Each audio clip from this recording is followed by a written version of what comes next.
it's looking more and more likely that Kai Havertz will be an Arsenal player by the time we start the new season. Yes, people, my football, and welcome back to another Arsenal transfer news video. As always, if you love being kept up to date with daily Arsenal transfer news, this is the place for you. Make sure you subscribe down below, my road to 3,000 subscribers, and let me know your thoughts on Kai Havertz to Arsenal. I'd love to hear in the comment section what are your thoughts on it. Let's get straight into the tweet by FABRIZIO Romano coming out today, saying that Kai Havertz has been very clear with all parties involved in the deal. He wants to play for Arsenal after green light on contract this week.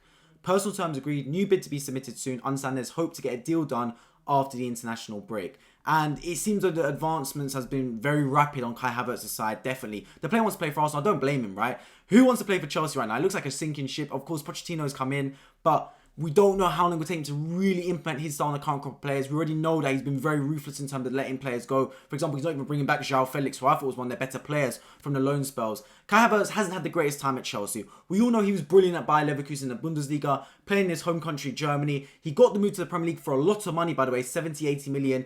Didn't quite materialise into what everyone expected. He wasn't quite that wonder kid that everyone thought he was going to be. Is Arteta extending that olive branch over to Kai Havertz really going to get him a chance to revive his career at Arsenal in what is another top Premier League side? Who knows, man? So I look at this one and I think, do I want Kai Havertz to come to Arsenal? No, I'm not going to change my mind now, even though talks have advanced and everything. I've said from the start, I don't want Kai Havertz to come to Arsenal. But if Arteta wants him, he clearly wants him for a reason. I hear some of these fans that go, I thought there's two sides of it. There's the extremes. The fans that go, if Arteta wants him, I definitely want him as well. He's a brilliant player. There's other fans that go, I don't care what Arteta thinks. I don't want him. I'm kind of sitting in the middle in that sense.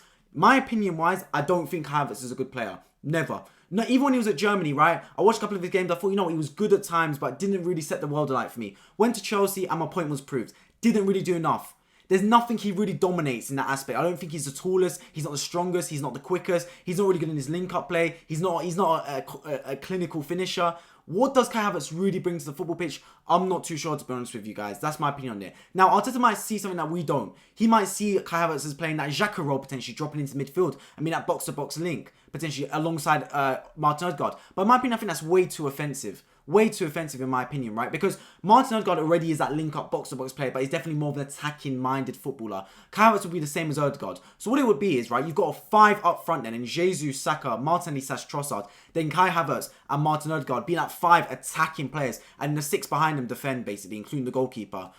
It'll work in some matches, but I think over the course of a season, that means that either Odegaard or Kai Havertz can't start, or Jesus can't start. And for me, you're spending an awful lot of money on Kai Havertz, right? Because FABRIZIO Romano has already said that a second bid is going to be submitted for Kai Havertz, right? The first bid, I believe, was around the 50 million mark and was rejected by Chelsea. So you're talking north of 50 million. Now, we're not an oil club. We're not a club with Saudi Arabian ownership like Newcastle, Man City, a club like that. We can't afford to just blow our budget on certain players. If you're going to spend 50, 60 million on a player, I'm expecting that to be a player that can start for us and improve our squad, improve our starting 11, more importantly, straight away. And I don't believe Kai Havertz does that. Now, like I said, he might be brought in to play that box-to-box role, and Declan Rice is brought in to play that defensive midfield role. Potentially, that could be an option. But for me, I just don't believe that's our best use of money now. I've reiterated that opinion throughout our interest in Kai Havertz, right? I haven't followed on that opinion once. I do think that Kai Havertz, there is a player potentially in there, but I don't think he's quite right for us, especially for the amount of money we're spending on him. If it was 20 million, 30 million, maybe. We're talking 55, 60 million potentially, including add-ons. It's a lot of money for someone that for me would be a risk bringing him in,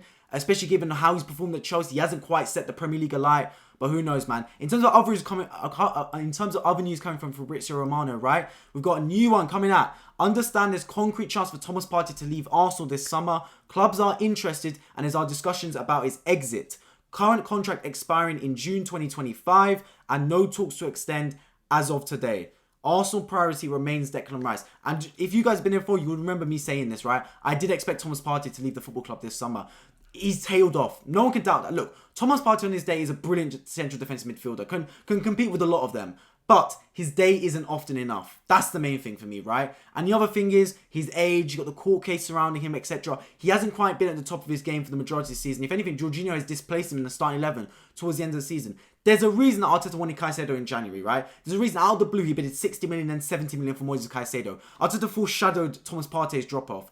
That's why, for me, I was so looking forward for Arsenal to signing Caicedo this summer alongside Declan Rice, because that would be, for me, the midfield three of Caicedo, Rice, Odegaard. Then you can sell Xhaka and Thomas Partey. I think you can get at least 25 million for Thomas Partey, to be honest. You're getting 15 million already for Granit Xhaka, potentially 20 if you can push the boat out that much. So you're looking at 45 million for Xhaka and Thomas Partey, potentially.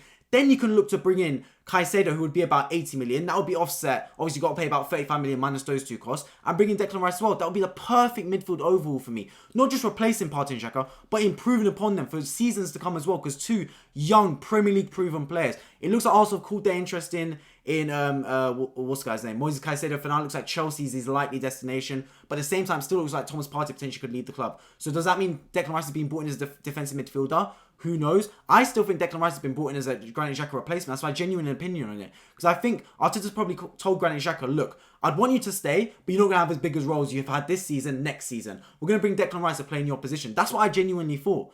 But unless he thinks Kai Havertz is going to play that position, I'm not too sure. Another thing that's come out by FABRIZIO Romano has said this. I dropped a video on Romeo Lavia yesterday and FABRIZIO Romano has confirmed it. Arsenal have concrete and strong interest in Romeo Lavia.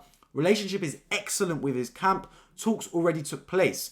Timing will be crucial as Chelsea remain interested. Bro, Chelsea are interested in everyone, man. Any football player that can breathe, Chelsea interested in them. Genuinely, like. Man United appreciate Lavia, but still not advancing. City buyback clause only valid in 2024, which is interesting because when I dropped this video yesterday, guys, yeah, I talked about the City buyback clause on Romeo Lavia.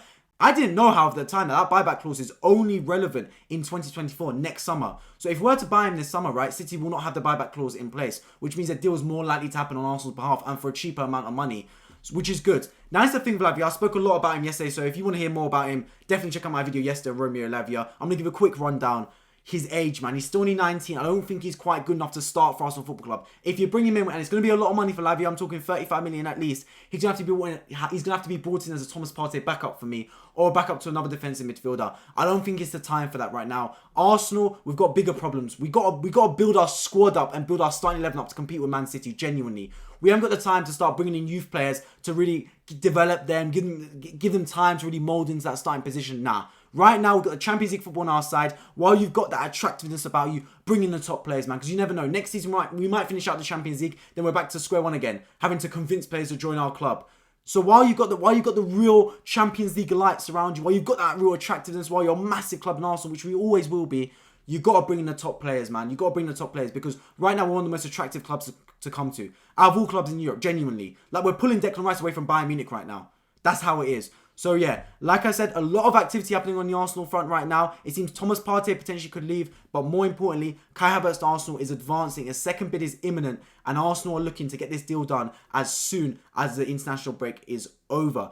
Let me know your thoughts on Arsenal-related transfer news in the comment section down below. You've heard, especially this Kai Havertz deal. Do you want to see Kai Havertz come to Arsenal, or would you rather Arsenal target someone else? The Thomas Partey news as well. Would you like to see Thomas Partey leave? And if he is to leave, how much money do you want to get for him? And would you like to see Arsenal bring in Romeo Lavia? As always, I appreciate you all for tuning into this video. If you made it until the end, make sure you subscribe down below. We're road to 3,000 subscribers. Drop a like down below so this video goes out to more people in the algorithm. And I hope to see you all in my next one.